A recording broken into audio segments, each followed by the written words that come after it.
Halo guys, selamat datang di channel gua Omong-Omong Saham.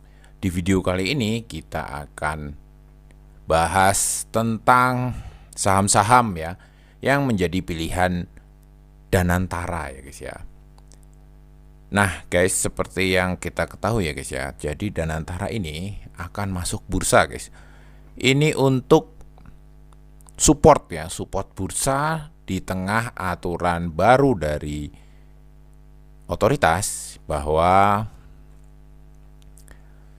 kita itu diwajibkan ya, itu mulai bulan depan itu free float itu 15% ya. Memang tidak langsung guys ya, tidak serta-merta langsung jalan bulan Maret ya. Jadi emiten-emiten ini dikasih waktu cukup lama ya, yaitu 3 tahun untuk mematuhi aturan free float sebesar 15%.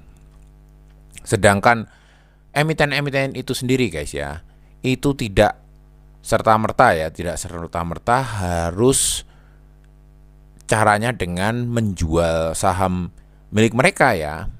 Tidak harus seperti itu, tapi memang cara pertama, cara paling mudah ya, cara paling gampang ya tentu saja tinggal mereka guyur aja ya. Mereka guyur aja 200-an emiten yang belum memenuhi aturan free float, tinggal 267 ya, 267 emiten ini tinggal guyur aja ke pasar. Tentunya itu akan masuk aturan free float ya. Tapi kalau 267 emiten ini langsung menjual senilai 187 triliun, ini tentunya pasar pasti akan goyang ya guys ya. Cara lainnya guys, mereka bisa juga dengan melakukan private placement ya. Private placement, jadi mereka mencari rekan yang potensial ya untuk membeli saham baru ya dari mereka gitu ya. Atau pilihan lainnya juga bisa dengan right issue ya. Jadi saham-saham yang 267 emiten ini yang belum memenuhi aturan free float 15%, mereka right issue, lalu hak mereka itu tidak usah ditebus ya. Jadi biarin retail itu yang nebus ini gitu ya, nebus hak right isunya gitu ya. Saham barunya biar ditebus retail, otomatis porsinya akan terdelusi ya, terdelusi. Jadi secara free float tentunya akan bertambah gitu loh dengan cara seperti itu ya. Nah, untuk mengenai free float 15% ini jadi OJK Danantara itu akan membantu gitu guys ya, membantu menjadi penyedia likuiditas gitu loh ya. Jadi Danantara akan membantu bursa, yaitu mereka akan menyediakan dana untuk invest di bursa efek.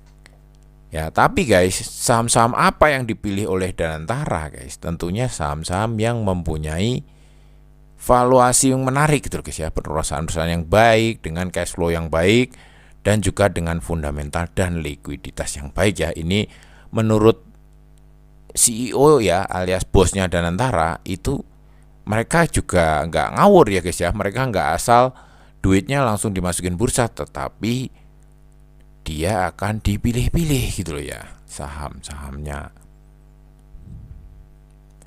Nah, saham-saham yang berpotensi dipilih oleh Danantara itu gua udah rekap kurang lebih di sektor-sektor seperti ini guys ya. Jadi sebenarnya guys, Danantara ini sudah ini gitu loh guys ya, sudah mulai membeli ya, sudah mulai jalan ya, sudah mulai memborong pelan-pelan ya, sedikit-sedikit ya, sudah aktif ya membeli saham-saham ya. Cash flow-nya bagus, profil bisnis bagus, valuasi yang baik dan juga likuiditas yang baik ya. Nah, perkiraan gue ya guys ya, perkiraan gue itu saham-saham yang akan dipilih oleh Danantara itu di sektor keuangan itu ada sekitar ini ya guys ya, sekitar 8 bank ini ya. Ada BBRI ya, arus kasnya itu 124T, PE-nya juga masih wajar ya, 10 kali, jauh lebih murah dibandingkan dengan ini guys ya, dengan PE-nya Konglo. BMRI, ya, ada BBNI, BBCA, BRIS, BBTN, BNII, dan NISP ya. Ini adalah 8 bank yang punya arus kas besar ya, dan juga PE-nya juga menarik ya. Ini yang kemungkinan dilirik oleh Danantara ya, saham-saham ini ya. Nah, selanjutnya dari sektor energi ya, itu ada UNTR ya, UNTR, AADI, ADRO ya, MEDC, Pegas, Antam ya, NCKL, dan ITMG ya. Ini saham-saham yang akan kemungkinan diincar oleh Danantara karena arus kasnya gede banget ya. Arus kas bebasnya gede, kas setara tunainya juga gede ya. Dan tentunya ini saham-saham ini rata-rata rajin bagi dividen gitu loh ya guys ya. Danantara ini kan dananya besar guys ya, jadi dia tidak akan masuk ke saham-saham gorengan guys, karena manajer investasinya bisa digebukin ya guys ya kalau mereka sembarangan masuk ke saham yang gorengan gitu loh ya guys ya. Dengan likuiditas sebesar itu ya, dana yang dikelola sangat besar ya, kalau masuk ke saham gorengan mereka bisa-bisa nggak punya jalan keluar gitu loh guys ya, tidak bisa exit gitu guys ya, bisa masuk nggak bisa exit. Oke, selanjutnya adalah sektor konsumsi dan kesehatan. Itu ada INDF, IJBP, Cepin ya, KLBF, JPFA, dan SIDO ya. Ini arus kasnya juga gede-gede, posisi kasnya juga gede ya, ini juga kuat-kuat ya.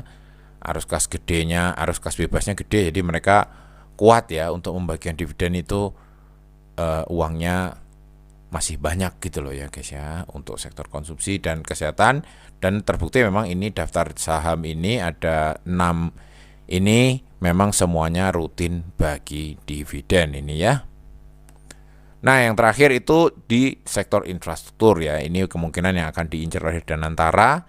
Itu ada 6 saham ya, ASII, TLKM, ISAT, Tower, CMNP, dan Power ya. Ini semuanya juga ini guys ya, rajin bagi dividen, kecuali CMNP ini nggak terlalu rajin ya.